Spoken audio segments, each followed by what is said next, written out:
Hi, Shalom everyone. I thought I would give over a Tisha B'Av message, because why was the Bet HaMikdash temple, the second temple, destroyed? Friends, we know that Am Yisrael was guilty of the Aveira of Sinat Chinam during the time of the second Bet HaMikdash. There was no Shalom, there was lack of Achdut, lack of unity among the people in Israel. And it's very much illustrated. We learn in Masechet Gittin, in the pages of Nun Hey, Nun Vav, Nun Zayin respectively, of the lack of Ahavat Chinam there was at the time of the second Bet HaMikdash. It's very much illustrated in a story of humiliation between Kamsa and Bar Kamsa. Friends, what happened over here? There was two sworn enemies, Kamsa and Bar Kamsa, and we know that there was going to be a feast, a banquet, and a Kamsa by accident, person had invited Bar Kamsa, who was his sworn enemy, instead of Kamsa.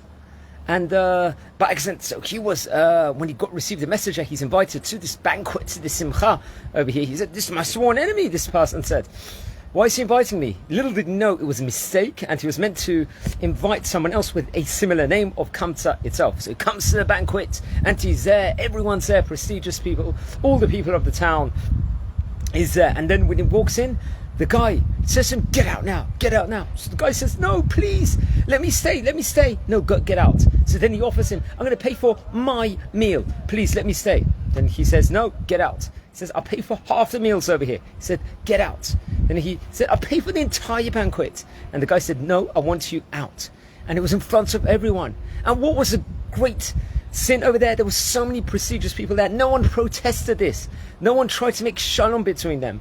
And that was the sowing seeds to the destruction of the Bet HaMikdash over there. He went to the Roman emperor and tried to say the worst accusations against Am Yisrael, and actually framed them with regards to putting a blemish in one of the animals, which one of the prestigious Roman people was going to send, wanted a korban, and he knew that if it's going to get rejected, there's going to be severe repercussions on Am Yisrael, and it was rejected, and that was one of the sowing seeds to the destruction of the Bet HaMikdash. How bad is it to humiliate other people? Over here, we've got to be careful in every action that we do to other people. I illustrate it. I remember one time, I think I was 16, and maybe 15, 16, I think I walked from my house about 40 minutes, quite a long way, to go to a youth service. And afterwards we're going, few friends, we're going together. I'm going to someone else's house, and I'm not really that close to the people over there, but we're walking nevertheless. And we come inside the person's house that was inside this crowd. I'm about a 40-minute walk away from my house, so we're fasting and everything else. So after 5 minutes, the guy comes up to me in front of everyone, and he says, "What are you doing in my house over here? Get out my house. You weren't invited here now. Get out now. Get out now."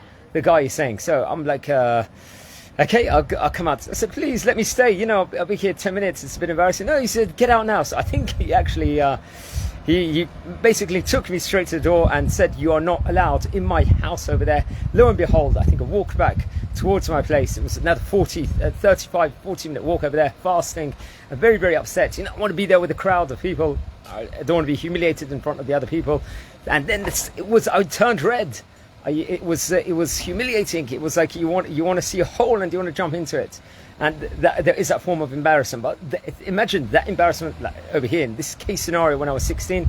Magnify that within regards to the story of Kamsa and Bar Kamsa by 1,000,000 times. Because imagine how humiliating it is when you're kicked out in front of all the dignitaries, all the important people inside the area.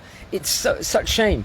And that caused the Bet HaMikdash. So what we should do during this time period, if we don't like someone, we're not really friendly with someone, or we've wronged someone, we try and build bridges with the people. We try and make shalom with that people. We try and make them feel good. Of course, in certain scenarios, there could be issues and so on and so forth. But in all things we equal, we should have a forgiving heart, make shalom with everyone, be good to everyone, show Ahavat Chinam, show baseless love instead of baseless hatred. And Be'ez Hashem, if we all do this in Am Yisrael, I'm urging all of you over here, we all take this on, imagine the reward is going to be infinite, and especially at such a troubled time when one of the key ingredients to the success of Am Yisrael is Achdut, is unity. And if we've got that, imagine the power that we can get within regards to that, the protection we will get. So wishing you all a meaningful fast. It's going to be Tisha B'Av next week. Have a meaningful 9 days at the moment. And Be'ez Hashem, Am Yisrael Chai. We're just going to see brachot, blessings here from Israel, and just good things. I'm wishing you all a great night. Over here's a fantastic view of the whole of Israel over here, just to get there. And if there's something you're struggling with, push yourselves to the limit and improve, and we can all be great. And Be'ez Hashem, we'll just see brachot here from Israel. Wishing you all a great day. I would like to dedicate this to Lulin Nishmat Avihu Ben Esther, who passed away more than 2 months ago. May you do a lot of brachot, a lot of good deeds in his memory, and have a great night. Bye.